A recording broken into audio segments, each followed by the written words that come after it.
Friends, today we're going to share a story that will leave you speechless. A woman gave birth to 4 newborn babies. But when the doctors saw them, they were absolutely shocked. What terrifying secret had she been hiding? What caused such a heartbreaking fate for her innocent children? When the truth came out, even the doctors couldn't believe it. Let's begin. It was a bright and peaceful morning in Dearborn, Michigan, a city with one of the largest Muslim American communities in the country. The air was calm, and the gentle breeze carried the scent of blooming magnolia trees from the nearby park. I sat quietly inside our SUV parked just outside Mercy Hills Medical Center, one of the finest hospitals in the region. Known for its top-tier maternity care, it was a place where only families of a certain class sought treatment. That day I was among them, but not for wealth or status. I was there for something far more precious. Hope.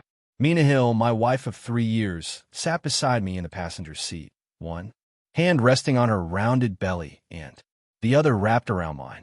Her eyes sparkled with both nervousness and joy. Just that morning, she told me something I would never forget. We're not having one baby, sad. We're having 4. I was speechless. 4 children at once. My heart raced at the thought of it, at the responsibility, the honor, the immense gift Allah had chosen to give us. We sat there silently, letting the moment breathe until Mina Hill softly said, "I think it's time we go inside. We shouldn't wait too long, sad. Anything could happen." I nodded and immediately stepped out, walked around the car, and opened her door with care. Then I called over 2 nurses from the hospital entrance. They came swiftly, bringing a wheelchair with them. With gentle words and even gentler hands, they helped Mina Hill out of the car and wheeled her into the building. I stood there for a moment, watching her go, a prayer whispering from my lips with every step she took.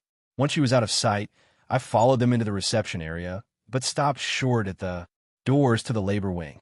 Beyond that point, only medical staff were allowed. I sat down in the waiting area, surrounded by the sterile scent of antiseptic and the low hum of machinery, and began pacing and praying over and over again. For the next 4 hours, I wandered those hospital corridors, too anxious to sit still, too hopeful to rest. I must have recited every dua I knew. Ya Allah, let them be healthy. Ya Allah, keep Mina Hill safe.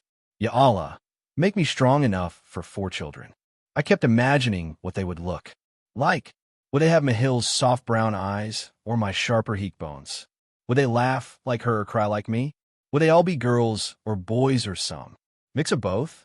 The possibilities played out of my mind like a movie I didn't want to end. The idea of 4 small faces calling me Bubba felt like a dream too good for this world. But just as I was sinking into one of those happy visions, a nurse suddenly stepped out from the labor ward. I rushed to her immediately. "Is everything okay? How's Mina? How are the babies?" I asked, my voice shaky with emotion. She didn't respond. Her face was pale, eyes wide, mouth slightly open, as if words had abandoned her. I stared at her, willing her to say something. But before she could speak, another nurse rushed out behind her. This one looked visibly shaken, almost frightened. She took one look at me and then froze. Her lips parted, but no sound came out. My heart dropped. A weight settled into between us, broken only by the distant beeping of the heart monitor. I was angry, deeply hurt. But somewhere, beneath all that, I felt sorrow for her, for the pressure, the insecurity, the fear she carried alone. Still, I couldn't ignore the consequences. I had lost my children. She had nearly died. I stood up slowly and stepped outside the room to breathe. My legs carried me to the hospital's empty prayer room. I knelt down, my forehead pressed against the cool carpet. And for the first time in years, I cried out to Allah, not just in pain, but in confusion. Why did this happen? What am I supposed to do now? How do I forgive her? How do I forgive myself? I sat there for what felt like an eternity. And when I finally returned to Mina Hill's room, her eyes met mine full of guilt and exhaustion. "Do you hate me?" she asked. I looked at her for a long time before answering. "No," I said, "but I don't know how to love you the same way anymore." And with that, the distance between us, once invisible, became real, solid cold. Neither of us said another word that night. We just sat in silence, surrounded by grief, by broken dreams, and by the heavy weight of choices that couldn't be undone. The days that followed were some of the quietest in our lives. Minna Hill was discharged from the hospital 3 days later. Her body was healing, but her spirit was hollow. I brought her home, but the atmosphere between us had changed. Our house, once filled with laughter, soft music, and the scent of her favorite out candles, now felt heavy, with silence and things left unsaid. My mother, Amma, who had been recovering from her own illness, was ecstatic when she heard we had gone to the hospital for delivery. But when she saw us return empty-handed, with Minna Hill barely able to walk, in my face dark with grief, her excitement turned into questions. "What happened, Sard?" she asked cautiously. "Where are the babies?" I didn't answer. I just walked into my room and shut the door. Amma didn't press further. Not right away, but I knew her mind would begin to spin, and soon enough, she'd have her own theories. In our culture, family matters rarely remain private. Minna Hill stayed in bed for days. She barely spoke, barely ate. I brought her food, medicine, and water, but our eyes didn't meet. I couldn't look at her without feeling the weight of everything that had happened, and she couldn't look at me without drowning in guilt. Then one evening, as the sun cast golden light through the window blinds, she broke the silence. "Sad, I want to tell you something."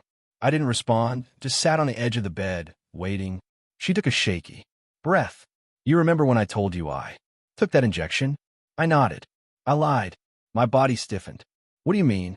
She looked away, ashamed. "It wasn't just an injection. It was more than that. It was a procedure. One of my old friends, someone from the life I left, told me about a new fertility clinic. She said they offer advanced family planning options for women who want control. She even said some celebrities secretly use it."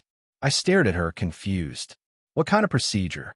"It's called superovulation," she whispered. "They stimulated my ovaries to produce more eggs and implanted multiple embryos. I knew it was risky. I knew it wasn't natural. But I thought if I had all the babies at once, we'd never have to go through this again. I was so afraid of becoming unattractive to you, of becoming old, invisible. I felt like the walls were closing in.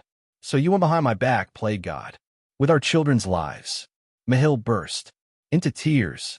"I didn't mean for this to happen. I swear. I just wanted to be perfect for you. I wanted to give you what Amma wanted, what you wanted. I thought it would be a blessing." I stood up, shaking, pacing the room. My mind was spiraling. "How could you make a decision like that without me?" I shouted. "Do you even understand what you've done? Those were our children, not science experiments, not some shortcut to motherhood." Her cries grew louder, but I couldn't stop. "You could have died, Minna Hill. You almost did, and now we've lost all of them." She buried her face in the pillow, trembling. I stormed out of the room, unable to breathe. The hallway outside felt like a tunnel, and I had to hold on to the wall to steady myself. That night, I didn't sleep in our room. I lay on the living room couch, staring at the ceiling, trying to understand where everything went wrong. The next morning, Amar cornered me in the kitchen. "I know something happened," she said, her voice sharp. "And I want the truth. This isn't just a medical complication, is it?" I hesitated. "She did something, didn't she?" Amma continued. "I knew she was hiding something from the start.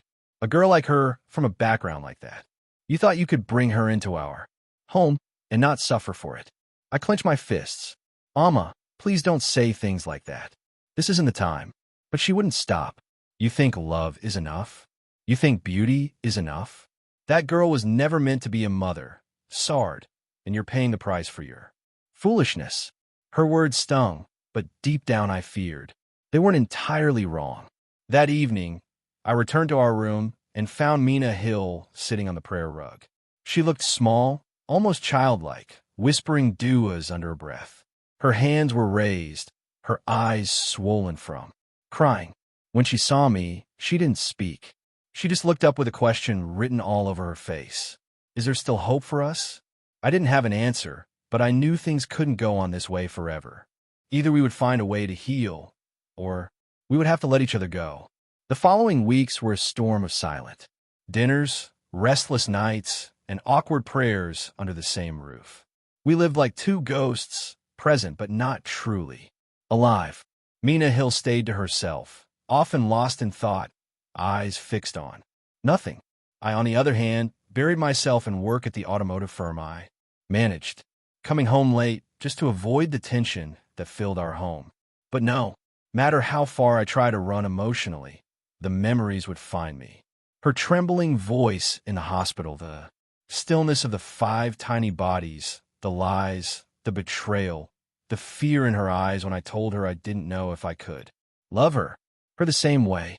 One evening, while organizing old documents in the bedroom drawer, I stumbled across something unexpected. Mina Hill's handwritten journal. I shouldn't have opened it, but curiosity mixed with hurt got the better of me. Inside were pages, and pages of thoughts, regret, pain, confessions she hadn't shared aloud. One entry read, I came into Sard's life hoping to leave my past behind. I wanted to be his peace, but instead I became his burden. I thought if I could be everything he and his mother expected, a beautiful wife, a perfect mother, then maybe my past wouldn't matter. Maybe I could rewrite my story. Another page read, every day I watch him walk past me like I'm invisible, and I know I deserve it, but I also know I love him with every inch of my being. I just didn't know how to show it without ruining everything. I closed the journal, my chest heavy. That night, I stood by our bedroom window and watched her sleep. Her face looked peaceful in slumber, the tension erased.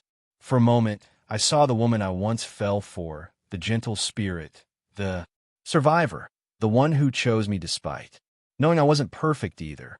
But then I remembered the children we lost, and something inside me said, you can't live with this forever, Sad. You have to choose peace, even if it costs you love. The next morning, I sat beside Mahil as she sipped her tea, surprised by my quiet presence. I want to talk, I said. She looked up, bracing herself. I've read your journal. She flinched, but didn't speak. I know you were scared. I know you were trying to hold on to me, to everything, but Mahil, we lost something we'll never get back. And I don't know if I can rebuild from this. Her lips trembled. Please don't give up on me. I'm not giving up, I said, voice calm. But I'm letting go. She stared at me, eyes wide, glassy. I want us both to heal. And sometimes healing means stepping away, not clinging harder. I'll always make dua for you. But I think this chapter in our lives, it has to end. She began to sob silently, covering her face with her hands.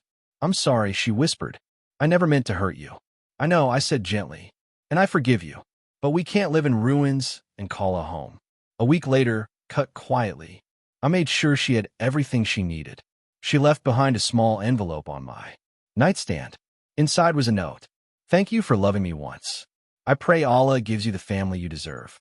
Please never think I didn't love you enough. I just didn't love myself enough to believe I was worthy. Months passed. Life slowed down. I went back to work. Alma stopped, asking questions. The house was quieter, but this time with a peaceful kind of silence. I prayed more. I healed little by little. And sometimes when I walked past Mercy Hills Medical Center, I would look up at its tall glass windows and remember the day I almost became a father. Not all stories end in happiness, but sometimes they end in wisdom. And that too is a gift from Allah. Friends, that was today's heart-touching story. How a single mistake by a woman led to such a devastating outcome. There's something in this for all of us to learn. How did this story impact you? Let us know in the comments below. If you liked the video, don't forget to give it a thumbs up and share it with your loved ones. And if you're new to our channel, make sure to subscribe and press the bell icon so you don't miss any of our upcoming stories. We'll see you in the next video, inshallah.